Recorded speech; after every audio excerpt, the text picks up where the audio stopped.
Gió môi energy, energy, energy. Anh em tao kết nối Nam Bắc là người dẫn đường chứ không chân dắt. Gió môi energy, energy, energy. Tao fake những thứ ngăn nắp, chỉ không fake những thứ ăn cắp. Gió môi energy, energy, energy. Mấy thằng cu nghe lời rap rap, khi thế đời trong ta chân chất. Gió môi energy, energy, energy. Còn mấy em kệ đưa mắt vì em đã có đôi từng phút. Oh my god, xem thời gian đang ngay trên tay hàng giờ. No, no phải pha, tao vẫn như là người trên mây này. Oh my god, hay là rap ta nghe như thằng cờ. Phải ra câu trên sao, flow như đi bên trong mày xoay mặt cờ. Rất nhiều thứ không nghe, làm nhạc ngay cho phê cho chiếc từng đồng. Không biết em có mê ra điệu lại em tên khuôn mặt ửng hồng. Đã nhưng sao không quên lại em xa như là khói bay ở phòng. Không biết anh có nên chào em qua tim rồi nói lời thật lòng. Cứ cứ ngỡ như giấc mơ vài nỗi đau anh không thể quên. Sợ đẹp không như những giấc thơ không đẹp tựa anh không kể tên. Ở trường sao anh không bắt đầu anh không học cách nhìn nó để yên. Tôi cứ tạo ra chất flow anh không làm cả ở dưới bề phim. Phèo lướt đi trong bóng đêm gia đình là nơi mà anh sợ vô. Nhiệt độ này đang nóng thêm anh biết âm thanh này cháy từ sâu. Sợ anh quên luôn hình bóng em quên luôn kỷ niệm ở một vài nơi. Để chỗ hay đã đón xem anh trong cuộc học phí nhưng ở ô. Là màu xanh bên Canada, cho mọi energy 24 carat. Có nên em và em lo cho mà có bao nhiêu niềm đau để khiến anh không muốn về nhà. Đôi lá màu xanh bên Canada, cho mọi energy 24 carat. Money em và em lo cho mà có bao nhiêu niềm đau để khiến anh không muốn về nhà. Mà không muốn ai buông thuốc đâu. Trong mùa đông yên lặng có bóng của ai đang bước mau. Dòng người vẫn đang vội vã riêng anh bước sâu. Ấm thầm bên bờ cuộc tiếng ai đang đón dâu. Chỉ trách phải mưa ngâu, chỉ có ta cùng nét màu. Khi thành phố đang lên đèn mọi thứ sẽ trôi qua rất mau. Rơi vào hố sâu, chẳng biết ở đâu.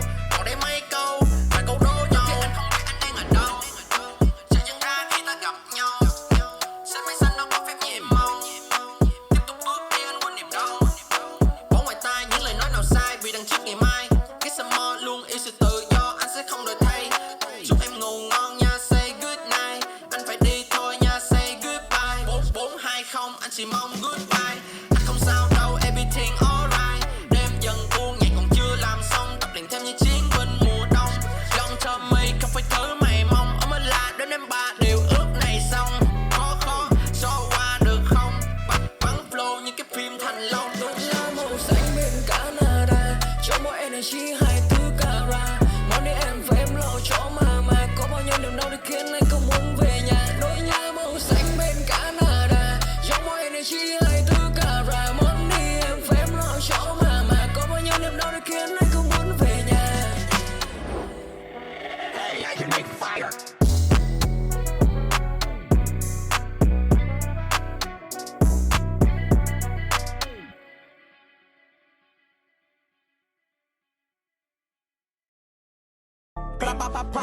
Reload, away, trap, ay, yeah.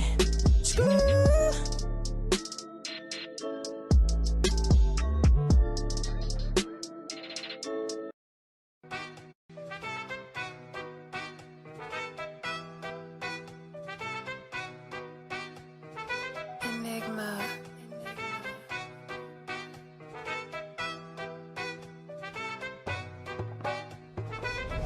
Bước tiếp không có ngại ngần. Top hit như là trang chạy cần. Tất nhiên là bàn tán, tao sẽ không bao giờ mà ngán. Xong đây cho cuộc đời này đáng để miền Nam của tao làm láng. Hết nha mấy thằng nhóc xấu xa, nghe lời bố nói ra đừng có soi mói ba. Tăng hết ga tụi tao quăng hết ra như là siêu sĩ gia con xin chúa thứ tha. Khi young boy on my xem hay đó như con trai. Cạm bẫy hay là trong gai, ở trong thì vẫn đánh giá còn bên ngoài thì on fire. Không cần biết tao ngon dài, giết tụi nó với con nai. Mấy thằng hay là con ra boy sao sai tụi tao bay. Đừng nói về dây chuyền hay đô la vì tao nghe Atlanta rap tới chán rồi. Nhìn vào chính thực lực của bản thân giòn môi như một ngôi sao ngày sáng chói. Lời nói không mất tiền mua nên cẩn thận đừng gieo ra những sự đau buồn. Tụi mày đâu phải tao nên cứ phán xét đi, tao coi như đang khiêm nhường. Nhắc tới freestyle chắc chắn Mr. Quang Tèo. Mày muốn qua quan tâm nhưng tao đâu có nghe kèo. Dòng flow tao có với lại khó tao mang theo. Trong bụng chỉ mất chạy ở ngoài kia anh treo. Không thể gây khó dễ cho chú tệ. Tao sống với thiên đàng được chú nể. Trái tim của ma quỷ tao đá bẫy. Mọi thứ đâu phải tao thì quá dễ. Hay là phải chết với chân tao la la la. Hay là phải chết với chân tao la la. Tao không nghe. Ok tao không care. Mấy thằng hay đợi đang nói gì tao không nghe. Nói anh quay tèo đang copy. Số mày đi đi. AK-14 like me. Tao đang chơi AM on beat. Chopper này on leash. I feel my life so lit. I feel like I'm so lit. I feel like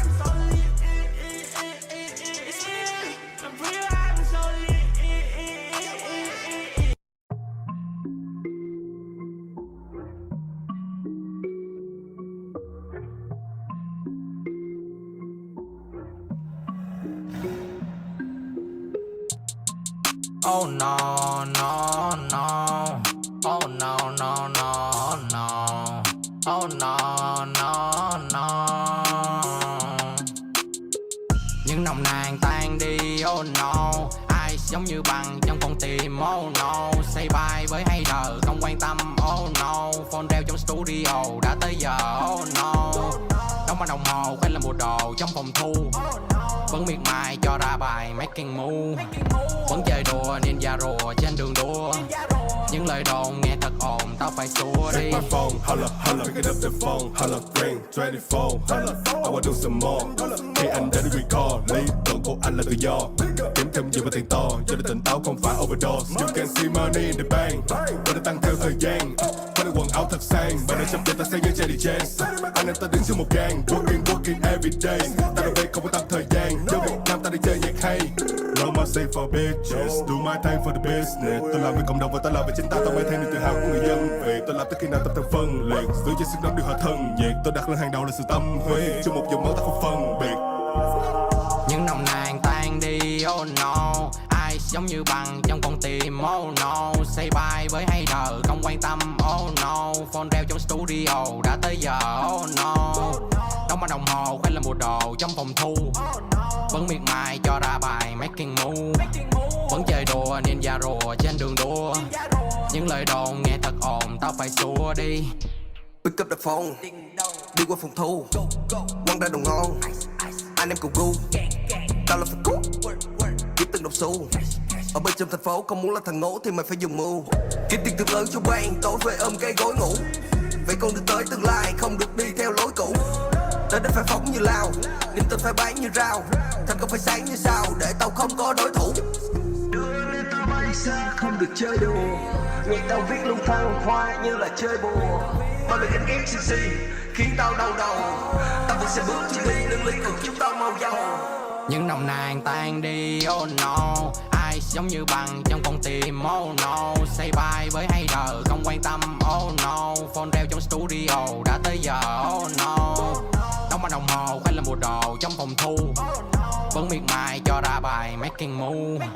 Vẫn chơi đùa ninja rùa trên đường đua. Những lời đồn nghe thật ồn, tao phải xua đi. Chậm lại, giờ với hiện tại.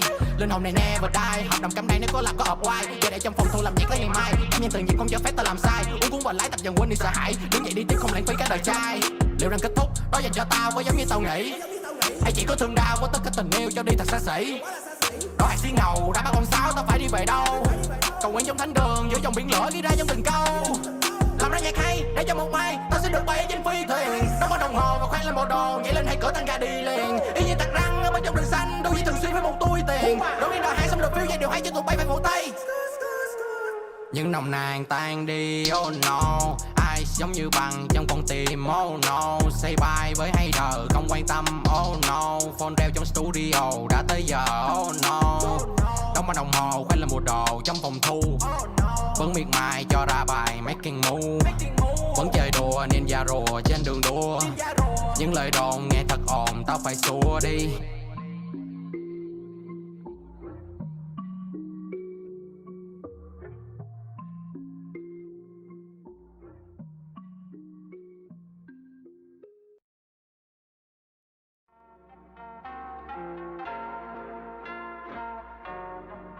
Mới 11 giờ anh ơi. Đăng một vé thật là VIP bay lên NASA. Vẫn là vậy âm nhạc tao không có ba hoa. Loki star như pháo đài không thể xuyên qua. Từ địa ngục tao trở về như Dracula. Trên đường đua như ninja tăng ga. Trong phòng thu làm nhạc hay quăng ra như kim cương bao trong ga dòng bôi băng qua. Không quan tâm ai đỡ đâu cho lên băng ca. Phòng thu khói bay nhạc hay ngất ngay. Không muốn về lại nhà. Chặng đường quá xa tao đâu còn ngán đâu. Quên niềm đâu và tự mình đứng lên khi khó khăn ta thấy ngay ở đằng xa. Nhạc làm cứ bay tới áng mây không có phay như hàng pha.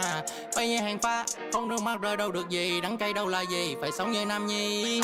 Ngó lơ bọn xấu đang thầm thì sống sao cho thật lì. Hãy nhớ tên tao đi khi tao on mai với nốt nhạc như tao đang hốt bàn.